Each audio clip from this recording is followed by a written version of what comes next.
আসসালামু আলাইকুম।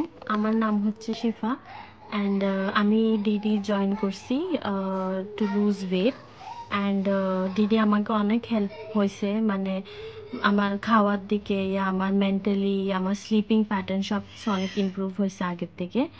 আর আমি যখন স্টার্ট করছি আমার ওয়েট ছিল তখন 89 অ্যান্ড এখন 3 মাসে I lost almost 3 to 4 kgs। আর আমার ওয়েস্ট লাইন ইঞ্চেস কমছে, লোয়ার অ্যাবস অ্যান্ড হিপ কার্ভও আমার 3 থেকে 4 ইঞ্চ কমছে অ্যান্ড আমার স্লিপিং প্যাটার্নও অনেক ইমপ্রুভ হয়েছে আর স্ট্যামিনাও অনেক বেশি। যেমন আগে আমার মাথা ঘোরাইতো, তারপর আমার প্যানিক অ্যাটাকস হতো, যেগুলো এখন অনেক কমছে আলহামদুলিল্লাহ। অ্যান্ড হ্যাঁ, আমি আরও ফরওয়ার্ড দেখতেছি কি মানে ডিডি আমাকে আসলে অনেক ইমপ্রুভ করছে অ্যান্ড আই জাস্ট হোপ কি সামনে আরও ভালো বেটারভাবে ইমপ্রুভ হবে। That, thank you.